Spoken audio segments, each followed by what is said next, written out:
el gobierno nacional al Partido Justicialista, ¿no? Algo que, por supuesto, a mucha gente, sobre todo al justicialismo. ¿Es así, Alejandro Vázquez? Buen día, Russo. Buen día, ¿cómo te va, Juan Carlos? Muy bien. ¿Es así? ¿Preocupa a todos? Sí, preocupa a todos. Corrección que Bien. te hago. No es el gobierno nacional en que interviene el Partido La justicia. Justicialista, sino interviene un sector de la justicia. Bien. Que responde, sí, siempre respondió al oficialismo. La jueza Servini de Cubría no es una jueza que... afín al gobierno. Claro, en la década del 90 fue muy condescendiente con el menemismo, después con el radicalismo en el gobierno de la Alianza, después también fue condescendiente con Kirchner, con Cristina. O sea, es un sector de la justicia que son oficialistas. Entonces eso es lo que nos lleva a pensar que esta intromisión de la justicia en una cuestión de orden político responde un poco también a la voluntad del gobierno nacional. ¿Por qué? Porque al que más le conviene la intervención del Partido Justicialista es al gobierno nacional. ¿Por qué le conviene, en vista a las elecciones del 2019? Le conviene porque ha habido mucho movimiento dentro de las fuerzas de oposición y ya se había transformado en todos los dirigentes del peronismo, de todas las expresiones, ya estaban juntándose para concretar la unidad de un sector grande de la oposición, más allá de las diferencias internas, que eso se iba a resolver y se va a resolver en otra instancia. Pero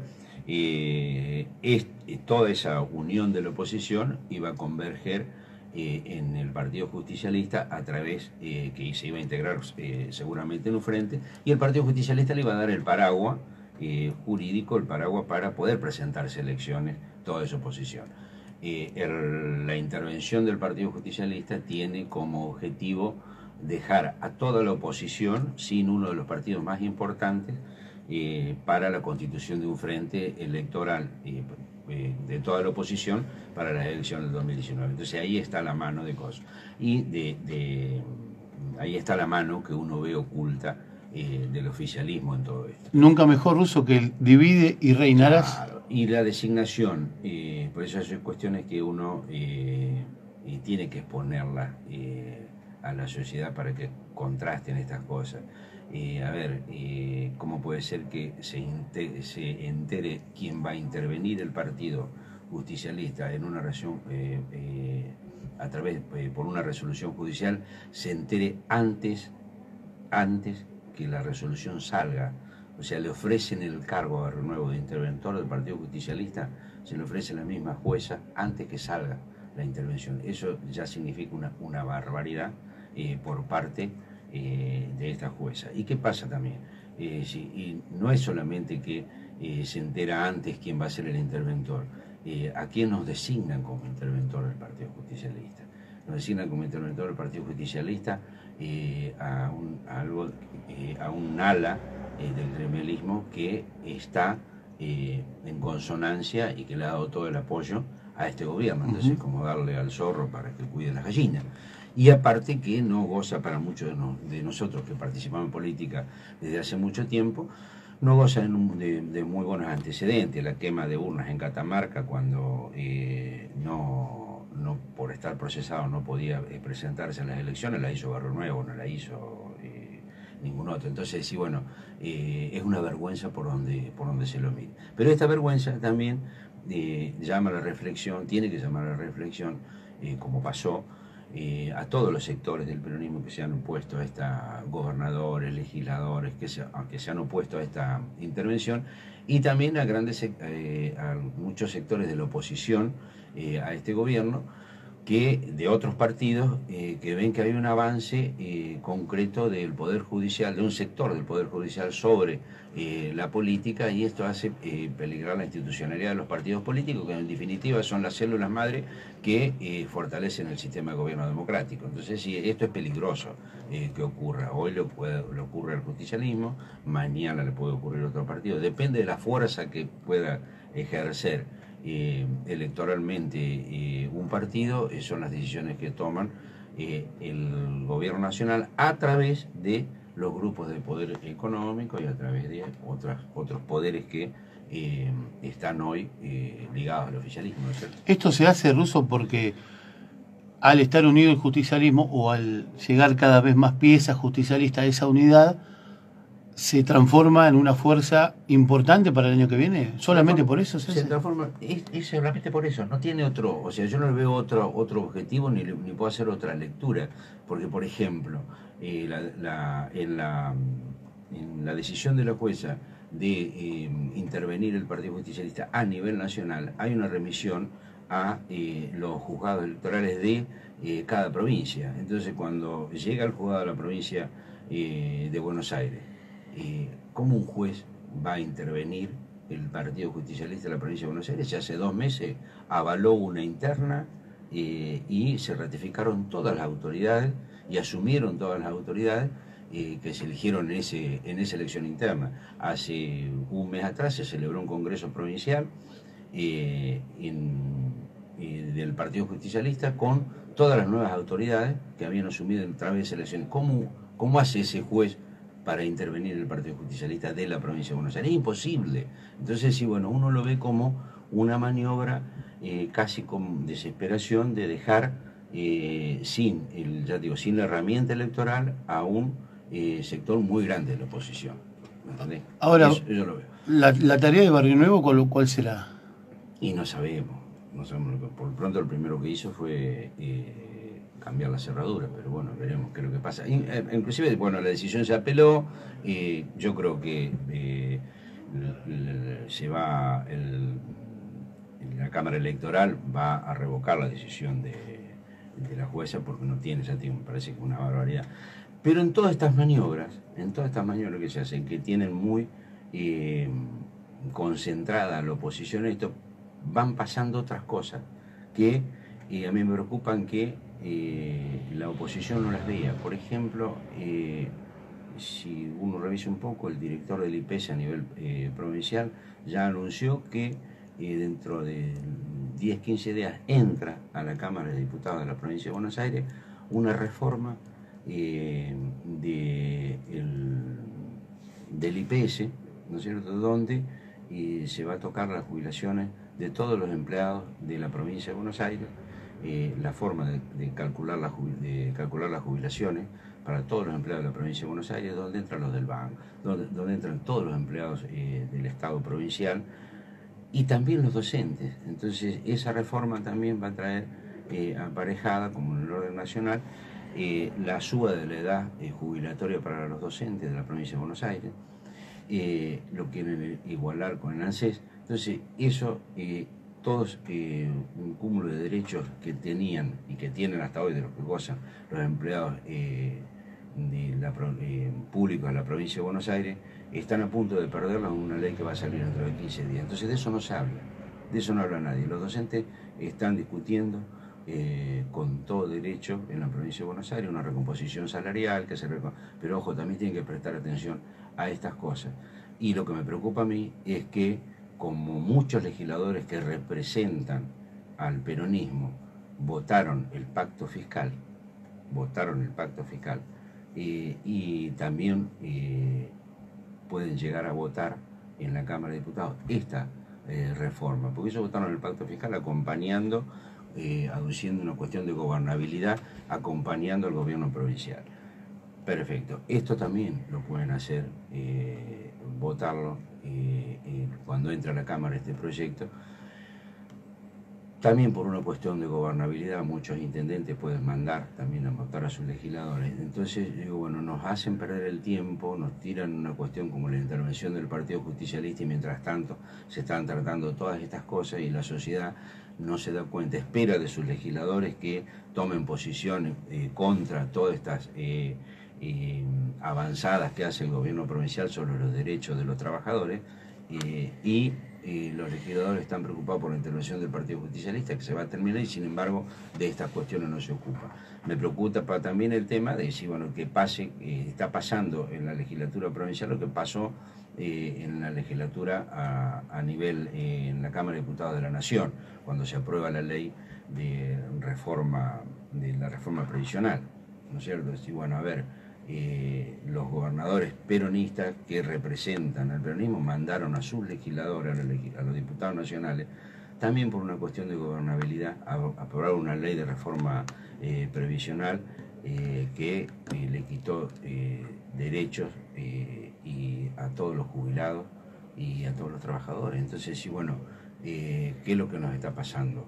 Nos está pasando que hay una mecánica del gobierno nacional con un sector de la justicia de tirar todas estas cosas así, mientras tanto van pasando otras que son las que realmente nos deben importar. ¿Bombas de humo, Russo? Claro, lo del Partido Justicialista, la intervención del Partido Justicialista para mí responde a eso. O sea, está a la mano del gobierno nacional en connivencia con un sector de la justicia y si bueno, esta decisión se habla en todos los medios de esto, de la intervención. Muchos compañeros nuestros somos funcionales a esa operación y mientras tanto pasan cosas como la que te digo, como la que van a pasar dentro de 15 días en la Cámara de Diputados de la Nación, la reforma del IPS. Como los aumentos que siguen, como la nafta, la IPF. Sigue, la nafta, todo. Entonces, decir, bueno, la toma de deuda para seguir sosteniendo la reserva del Banco Central con el tema de la emisión de dólares para tener el dólar quieto. O sea, son maniobras que tapan todo esto. Entonces, sí, bueno, es preocupante. Para nosotros, más allá de lo que genera un problema, ya te digo, de organización de la oposición en torno a un partido político, creo que todo esto se está haciendo porque hay que tapar que la sociedad no vea lo que está pasando. Lo que pasa es que la realidad es que la sociedad lo siente en el bolsillo. Entonces, sí, bueno, la inflación no se puede tapar. Menos mal que no iba a ser un tema en el gobierno de Macri la inflación, ¿no? Bueno, pero esas son cosas que se dicen en campaña electoral. A veces yo veo muchísima gente que está arrepentida de haber votado a este gobierno, más allá de que desde un sector, muchos de nosotros que ya sabemos cómo funciona el liberalismo y qué es lo que iba a hacer el liberalismo y qué es lo que está haciendo en este momento en Latinoamérica y en el mundo. Entonces, dicen, bueno, nos equivocamos. No, la gente no se equivocó, a la gente le mintieron, la gente fue y votó por lo que tenía que votar. Votó por la promesa que le hicieron de que la inflación en el gobierno no iba a ser un problema, y evidentemente es un problema que no se puede solucionar. Hay más inflación de lo que se generaba con la herencia recibida, como decían ellos. Sí, bueno, la desocupación aumentó, hay una pérdida de derechos permanente de toda la gran masa de la sociedad. Y el tema del impuesto a las ganancias, dice, bueno, se votó la promesa de que un trabajador no iba a pagar ganancias, entonces el trabajador que medianamente cobraba un sueldo que fue y votó. ¿Por qué? Porque no se le iba a cobrar ganancias. Hoy el 72% de los trabajadores del país pagan impuestos a las ganancias. Entonces, sí, bueno, no es que la gente se equivocó. La gente no se equivocó. A la gente le mintieron. Y le siguen mintiendo. Y siguen avanzando sobre los derechos. De toda la gente van permanentemente avanzando sobre los derechos de los que menos tienen, sobre los derechos de los trabajadores, de la clase media. A ver, hay un proyecto de ley que va a salir dentro de pocos días también, con la pretensión de que no paguen impuestos a las ganancias, o sea que el 72% de los trabajadores paguen impuestos, pero que no paguen impuestos a las ganancias a algún sector empresarial con la excusa de que van a reinvertir para la generación de empleo. Eso es mentira, no paguen si lo llevan afuera. A ver, entonces todas esas cosas uno le da bronca porque si, bueno, la sociedad que bueno, mejor que que la sufre, le tendría que prestar más atención, ¿no es cierto? Y sin embargo yo veo que no le presta atención. La sufre y sin embargo no le presta atención. Russo, te voy a decir algo que lo dije 2 o 3 veces ya al aire, pero que, bueno, tengo ganas de decirlo ahora. La gente votó, vos decís, lo que vos decís es exacto. Macri les mintió, sobre todo en aquel debate que quedó para la historia. en qué te han transformado, Daniel, ¿te acordás? La gente votó por una idea que era muy linda, lo que se prometía, bueno, ya hiciste referencia vos recién. Votó por eso. ¿A quién votó? Quedó claro que les mintió, porque estamos cada vez más lejos, por ejemplo, de la pobreza cero, el impuesto a la ganancia se sigue pagando, cada vez más gente lo paga, el fútbol hay que pagarlo para verlo, entre otras cosas. La gente votó a alguien que le prometió algo. Esa promesa fue incumplida y la gente sigue defendiendo, en muchos casos, a muerte, a alguien que saben bien que te mintió, lo votaste porque iba a hacer esto, no lo hizo y lo seguís apoyando. Eso yo todavía no lo alcanzo a comprender. No, tiene una razón. Tiene una razón. A ver. En la Argentina, bueno, hay un cambio de sistema, un cambio de modelo. La gente que votó y creyó en el modelo lo sigue sosteniendo por 2 años, lo sigue sosteniendo a veces más, a veces por 4 años lo sostiene. ¿No es cierto? Porque también se le genera la esperanza, porque no es que le mintió el día de la elección y después no le mintió más, no, le siguió mintiendo. Y aún hoy siguen mintiendo. Aún hoy siguen mintiendo. Cuando los tipos se plantan y te dicen la inflación bajó 1 punto y la ocupación subió, la desocupación bajó 1 punto. Y vos mirás que decir que no es que bajó, que se han incorporado monotributistas porque salen del empleo formal, quedan sin trabajo y ponen en que se anotan como monotributistas, entonces dice, aumentó. No es así, entonces ellos le siguen mintiendo a la gente. Entonces sí, bueno, y la gente tiene esperanza y hasta que en un momento deja de tener esa esperanza, pero ya es cuando la situación, cuando la crisis traza a toda la sociedad.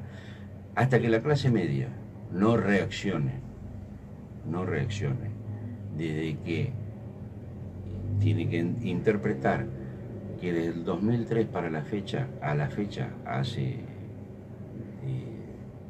2 años atrás, esa clase media se constituyó y se acrecentó en 12 años de gobierno. Por eso nosotros le llamamos la década ganada. Ahora, cuando esa clase media, esa franca clase media y clase media ascendente, entra en crisis, entonces esa es la clase media que hace sonar el escarmiento. Hoy todavía la clase media no entra, hay un sector grande de la clase media que no ha entrado en crisis, ¿no es cierto? Y uno lo nota porque si los fines de semana largo, por ejemplo. La que mantiene el empleo, la que aún pagando ganancias reniega, pero llega a fin de mes. Ahora, hay un gran sector de esa clase media baja que hoy tiene problemas, por ejemplo, para pagar alquiler, tarifas de luz. Entonces, sí, bueno, ¿cuánto va a sostener esa situación? Es insostenible. Entonces eso, como nosotros también nos caracterizamos por ser una sociedad mansa, se estalla cuando ya es insostenible, cuando ya la crisis se siente más y más fuerte en el seno de la familia.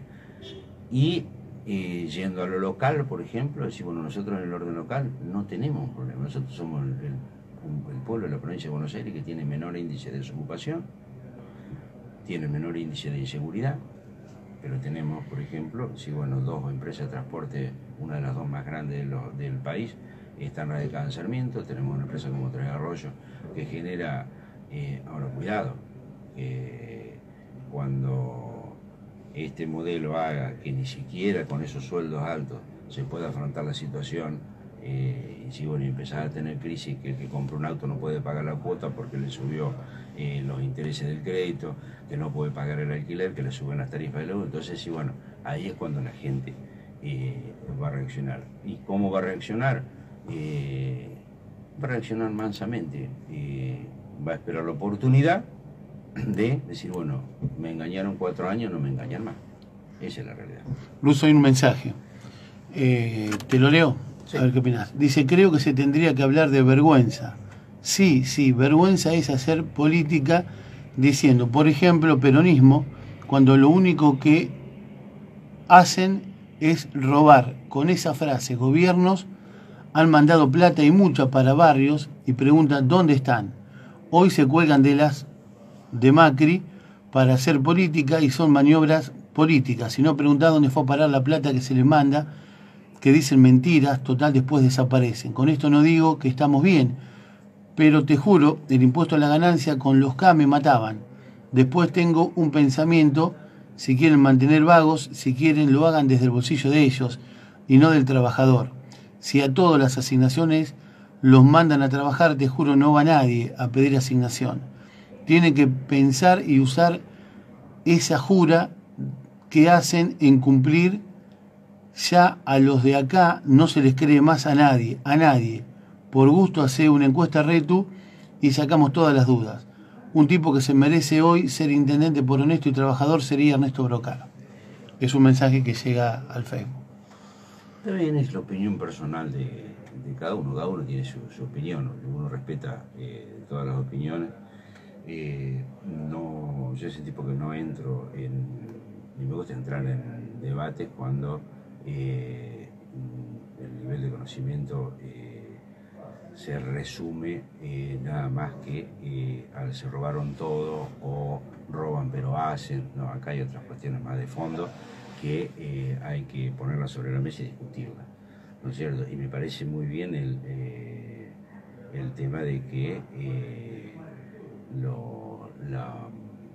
la opinión que tiene de Brocar, yo también tengo exactamente la misma opinión formada de Brocar. Lo único que le critiqué a Brocar siempre es que siempre fue una fuerza política testimonial, y yo creo que la crítica descalifica al poder, pero al poder se lo suplanta en el gobierno formando una estructura de poder político más grande, y eso es lo que no supo en su momento hacer Brocar para llegar a ser intendente. Pero para mí Brocar es un ejemplo de militante político y consecuente con una idea, ¿no es cierto?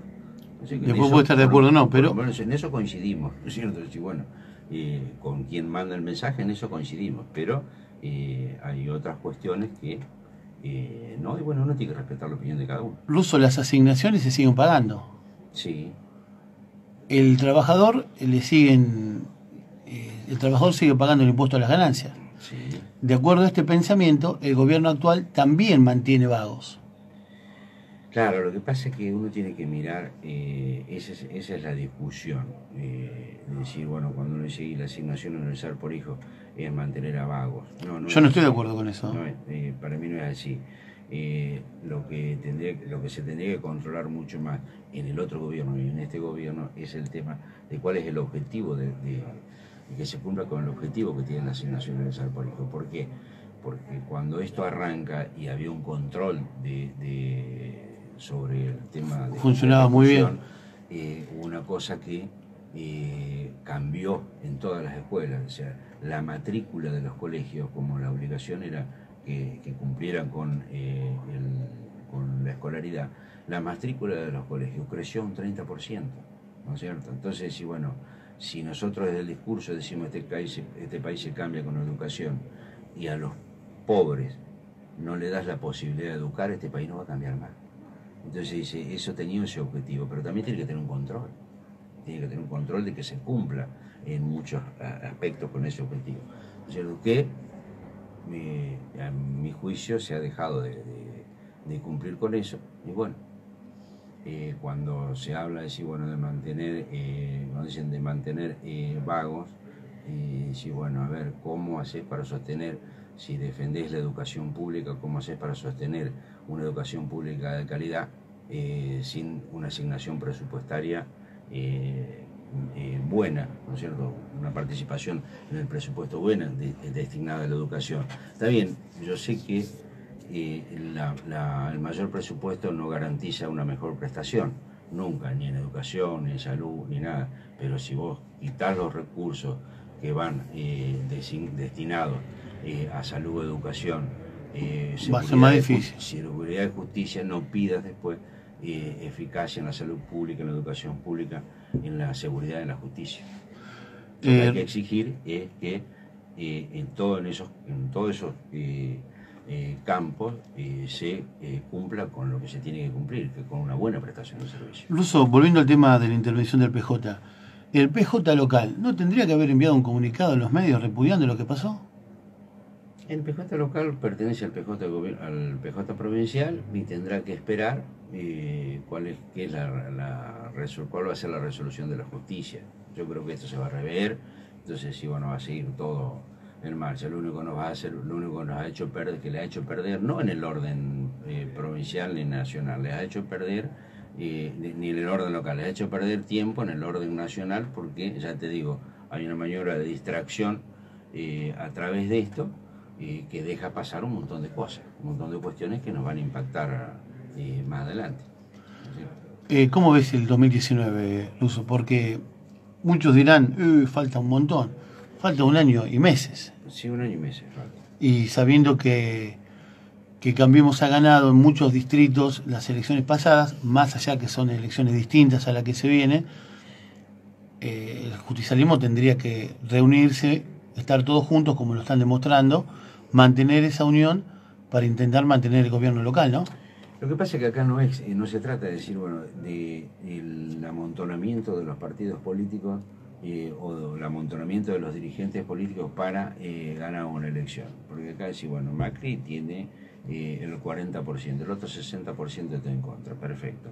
Pero ¿qué es lo que no avala? Si personificamos la cosa, si bueno, no lo quiere a Macri, no. A ver, a mí Macri me da lo mismo. Lo que yo no quiero, yo por ejemplo no quiero participar y voy a pelear siempre en contra de un modelo neoliberal en Argentina. ¿No es cierto? Entonces, sí, bueno, a ver, ¿quiénes son los que están, más allá de decir, bueno, yo quiero a este candidato? No hablemos de candidatura. A ver, ¿quiénes son los que no quieren un modelo neoliberal en Argentina? Entonces empezás a recorrer ahí y el espectro de oposición al modelo neoliberal es muy amplio, es el otro 60% o más. Entonces sí, lo que hay que hacer es decir, bueno, ese 60% cómo unifica el criterio y no lo rompe esa unidad no la rompe ninguna ambición personal ni ninguna candidatura personal, ¿no es cierto? Si bueno, a mí tampoco me importa el tema de Cristina, si uno no sé lo que no quiero, lo que quiero es peleo es contra un modelo neoliberal, que es este que hoy está en vigencia en la Argentina, por lo que está causando a nivel país, a nivel social. Entonces, sí, bueno, ¿cómo peleas? ¿Cómo juntar fuerza? Bueno, todos los partidos políticos que estén ideológicamente en oposición al liberalismo son los que se tienen que juntar. ¿Y quién va a conducir eso? Y si a mí me tiene sin cuidado quién lo conduzca, lo único que quiero es que lo conduzca alguien que en nombre y representación del peronismo no sea no sea otro Menem, ¿no es cierto?, que fue el que inauguró un proceso neoliberal en la Argentina en el sistema de gobierno democrático, ¿no es cierto? Entonces, sí, bueno, no es importante, no son importantes los candidatos, quién va y quién no. Lo importante es, bueno, que el que vaya tiene que ir en representación de un modelo totalmente contrapuesto al neoliberalismo. No estoy muy de acuerdo, Russo, porque la gente en definitiva termina votando al hombre. Más allá del modelo, fíjate lo que pasó. Ese es el error. Ese es el error. Ese es el error. Cuando se vota al hombre, cuando se vota a la persona, a ver, nosotros tenemos un criterio, yo tengo un criterio, si primero está el país, como dice, bueno, primero está la patria, después el movimiento, se dice, y después los hombres. Entonces, no empecemos por el hombre. Está bien. Tenés que empezar por decir, bueno, ¿qué es lo mejor que le puede ocurrir al país? Es salir de este modelo neoliberal. Es lo mejor que le puede ocurrir. ¿Por qué? Porque los modelos neoliberales han dejado históricamente, de hace 200 años atrás, los modelos neoliberales han dejado pobreza, miseria en la Argentina, siempre. ¿Y quiénes fueron los modelos que no fueron neoliberales? Fueron los que se les llama, entre comillas, populismo, ¿no es cierto? Fueron los que han aportado una mejor situación al país. Entonces, sí, bueno, lo que tenemos que plantarnos es en contra del modelo neoliberal, primero que nada. Buscar la unión de todo el pensamiento en contra del neoliberalismo. Y después de ahí, por último de ahí, surgirá alguien que represente los intereses de todos los sectores. Ahora, ponerse a discutir el hombre o quién lo va a representar ahora no sirve, porque eso nos va a traer divisiones y esas divisiones hacen que lo que vos decías hoy, divide y reinará. El neoliberalismo va a seguir gobernando el país si nosotros no somos capaces de no discutir hombres, sino discutir ideas. Hay muchos egos, Russo. Hay muchos egos. Bueno, en definitiva el pueblo es el que toma la decisión, ¿no es cierto? Y el pueblo no tiene que tomar decisiones en base a hombres, porque la última decisión el pueblo la tomó en base sin saber lo que era un modelo y otro, cuando aún uno se lo estaba planteando, y tomó una decisión y votó en base a hombres, ¿no es cierto? Un gobierno desgastado, una figura cuestionada y desgastada como era Cristina Kirchner, que pesó sobre la figura de Scioli, que también tiene un desgaste como gobernador de la provincia de Buenos Aires. Entonces, sí, bueno, votó un hombre, votó a Macri. Macri es esto, es lo que estamos viendo, no va a cambiar. El neoliberalismo no va a cambiar. O sea, los grupos de poder económico, porque ni siquiera gobierna Macri, o sea, acá gobierna un sector del poder económico en connivencia con una corporación mediática y un montón de infelices que desde la política lo que hicieron fue siempre pancistas, siempre buscaron cómo estar acomodados de un lado o de otro permanentemente. Como cobrar del Estado. O sea, vivir a la sombra del Estado a través de la política. Russo, muchas gracias por haber venido. Hemos hablado bastante, ¿eh? Linda, me interesa. Siempre es... Bueno, gracias a vos, Juan, por haberme invitado a, por supuesto, hablar del tema. Y hay un mensaje que sí te quiero dejar. Acá, hace poco tiempo atrás, se hizo la unidad del Partido Justicialista. Eso no significa que es la unidad del peronismo, se hizo la unidad del Partido Justicialista. En función de esa unidad, que la unidad, ya te digo, no significa que van a ir todos juntos, no, después se discutirá, por ahí hay internas, se discutirá primero qué fuerzas políticas se van a incorporar a esa unidad, ¿no es cierto?, para confrontar en el orden local a quienes representan al neoliberalismo, que es a la fuerza de Cambiemos, qué fuerzas políticas se van a juntar.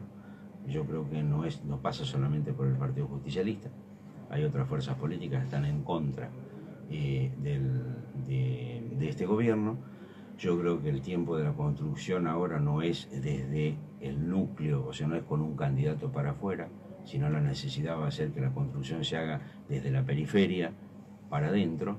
Entonces sí, trabajar el tema de la unidad con otros sectores políticos en el orden local. Después se dirimirá en una interna quién va a representar esa unidad, y así llegaremos al 2019, que yo creo que es la única alternativa de poder mantener para un gobierno popular el gobierno municipal. Si surge un candidato que concentra y tiene las posibilidades de ganar, irá todo eso detrás de ese candidato, ¿no es cierto? Cuando uno se plantea el tema de unificar y hacer un acuerdo, digamos, con todas las fuerzas opositoras en el orden local, también se habla de la construcción de una propuesta programática del gobierno comunal del 2019 de adelante, de la que tienen que participar todas las fuerzas políticas. Entonces, decir, bueno, eso es lo que yo creo que debe pasar en el orden local, y yo creo que el justicialismo le tiene que impulsar desde la capacidad que tuvo de unificarse, es de abrirse, y la capacidad de incorporar a un frente electoral en el orden local a todo el resto de las fuerzas políticas. Russo, muchas gracias. No, gracias a vos. Gracias por haber venido.